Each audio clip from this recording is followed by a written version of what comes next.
The news day continues here on One News Now. I'm Danny Laurel. Now here are the biggest stories on the economic and corporate fronts. Headline inflation accelerated even further to 8.7% year-on-year in the month of January. That is from the 8.1% logged in December of 2022.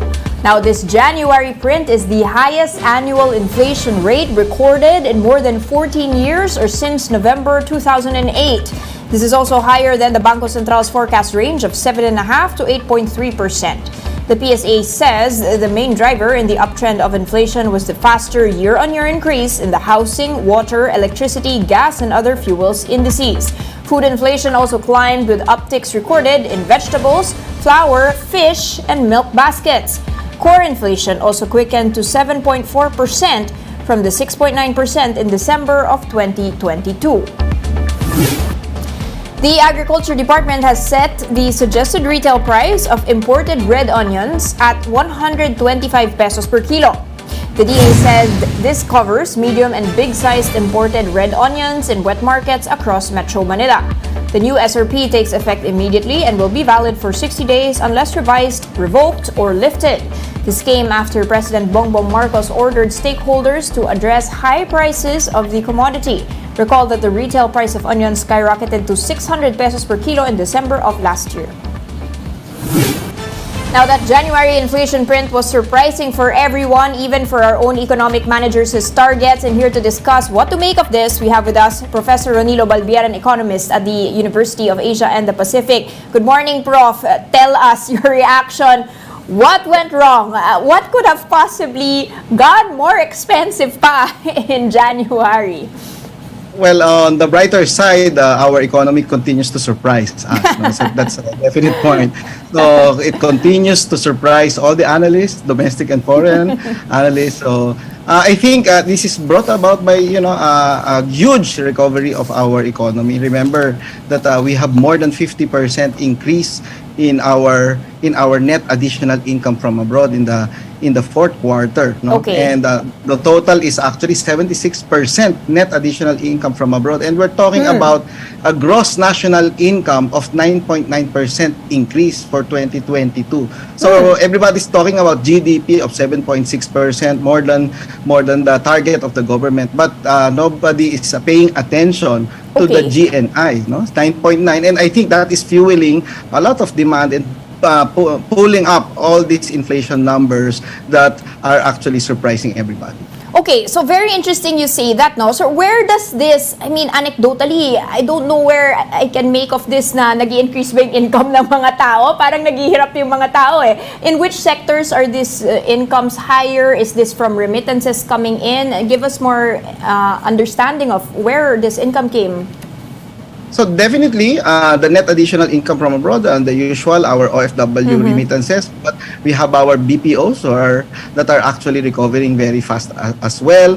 No, tourism is also recovering, and in fact, no, we have yet to receive the exported demand of tourism from China. So therefore, we might expect more surprises in inflation as we receive more additional money, no, from abroad, and this gets it gets fueled into our purchasing power, plus actually our almost 60 pesos a dollar for our exchange rate, so that actually multiplied our purchasing power. So definitely there's a lot of money supply, and this is actually reflected in the purchasing managers index, no? So our January PMI is very, very high, in fact higher than November and December. So definitely there's money, there's jobs, no? The November jobs numbers are actually more than 9%, 9.9% November to November year-on-year increase in level of employment. So definitely there are more jobs, there are more more money, but sadly this is now being eaten up by higher inflation. How we wish there's lower inflation And with then higher job money. security. Exactly. Yes. So, sir, revenge spending ba ito na nangyayari still? Like you mentioned, it's demand-driven, no? And that was expected for maybe December or November leading up to the Christmas season. But why is this still persisting over to January when some economists have expected that this should be waning, especially as people start to save? Well, again, no. So because this is a revenge, this is not just revenge spending. I said it's revenge holiday, and we start our holiday very early, September, and now because of the pandemic, we have locked down ourselves for 2 years, and I think we have reasons to actually extend our holiday.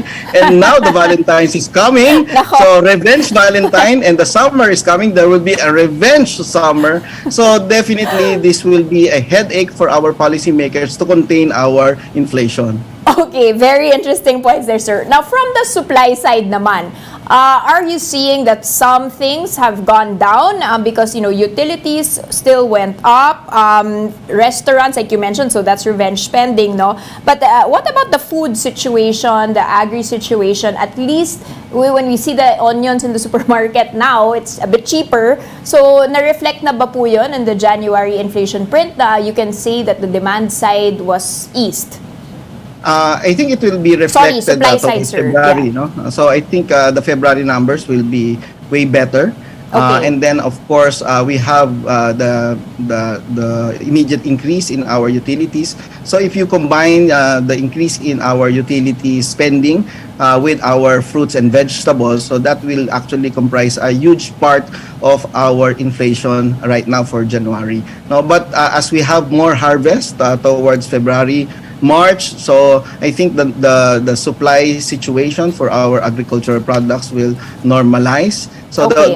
the only thing that will counter all this particular supply side neutralization of inflation will be the demand side. No? So I think we continue to underestimate the increase in demand side vis-a-vis our supply side. And so therefore, I think the solution here is public and private sector should really work triple time in making sure that we increase our supply and increase our capacity over the next 2 to 3 years, because our economy will not slow down over the next 2 to 3 years despite talks of global recession. This will rarely will have a very very minimal impact on our economy, as actually we move around, we allow our people, our young people, our kids to move around, and so therefore this is a lot of multiplier for our purchasing power. Sir, because you keep pointing out the income issue, no? Is this expected to be sustainable or continue this increase in incomes for this year? That would be great. Well, I think because if we're talking about the trade deficit, so this is substantially huge still, no? So therefore there is still an upward pressure for our exchange rate, no? An exchange rate will actually multiply our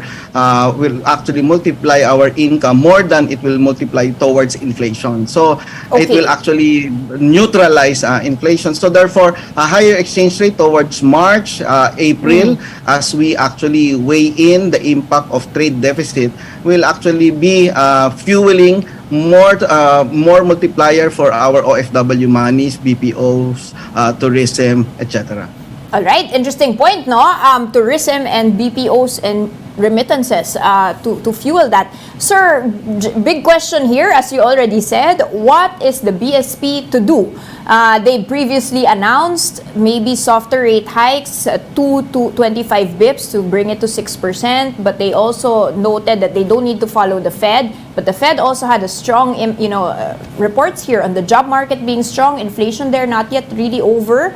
How can we address these inflation expectations with the rates? Well, perhaps another 25 basis points, no, just to calm down the markets.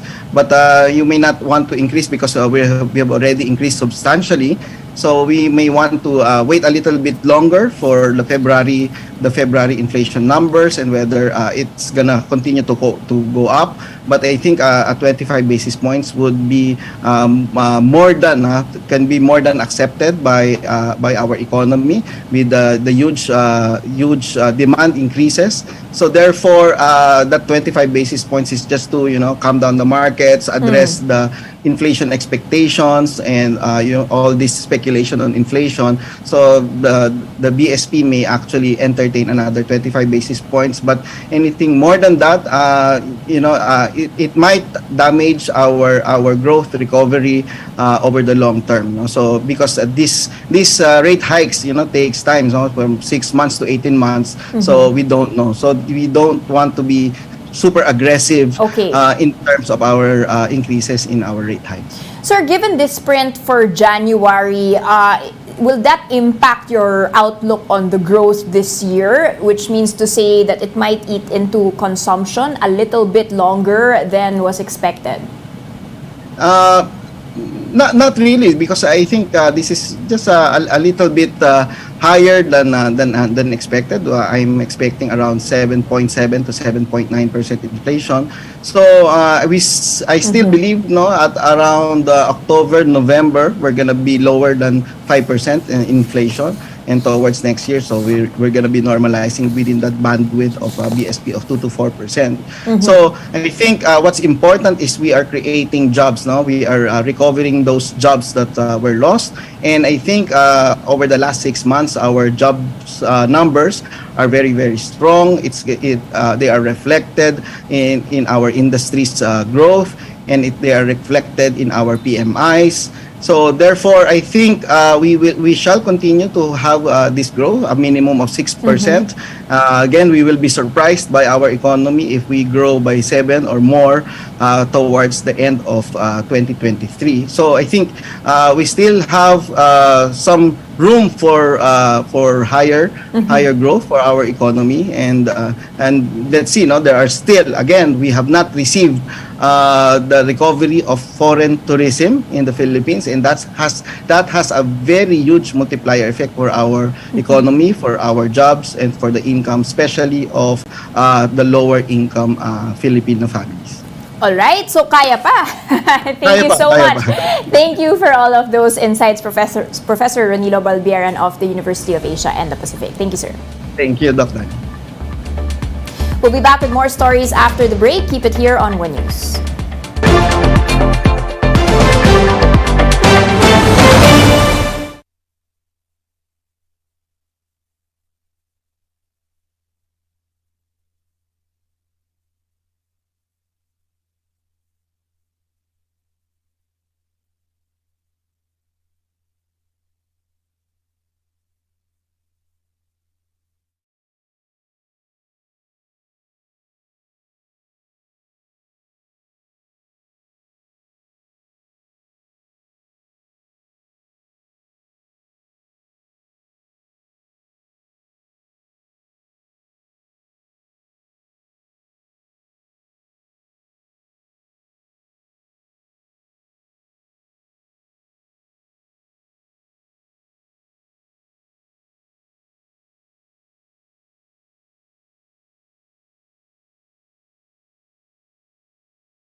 You're still watching One News Now. I'm Danny Laurel. President Bongbong Marcos has launched the commercial operations of the Wholesale Electricity Spot Market, or WESM, in the Mindanao grid.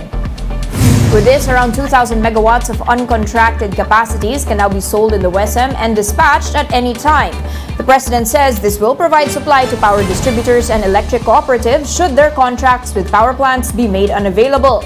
The president also says the establishment of WESM Mindanao brings the government one step forward in achieving competitively priced power supply for consumers. This as prices of electricity in the WESM are based on actual use and availability. I believe that this is a very important step and in rationalizing our power capacity, our power distribution, and hopefully with an eye also to the lowering prices of fuel in the world market, that this will lead to a lower cost, not only for our industrial partners but also for our household consumers. The National Electrification Administration says it is in talks with microgrid firms for all over the looming power shortage in off-grid areas. The NEA says it is seeking permission from the Energy Department to allow third-party microgrid firms to step in and resolve the power crisis brought about by high diesel prices. An arm of the National Power Corporation, or NAPOCOR, previously warned of service reductions in remote communities reliant on generator power. This following the depletion of its budget due to pricier than expected fuel. The NEA adds that other measures being considered are requesting the more financially capable power cooperatives to make advanced fuel payments.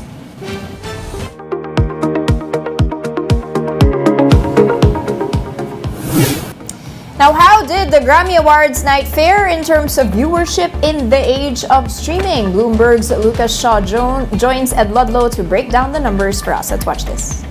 Time for going viral. The Grammys have been trending worldwide on social media, proving that the award shows are still relevant, but that's not necessarily the case during the event. We polled our Twitter followers on how they watched the Grammys last night, and well, over 90% of respondents said they didn't watch.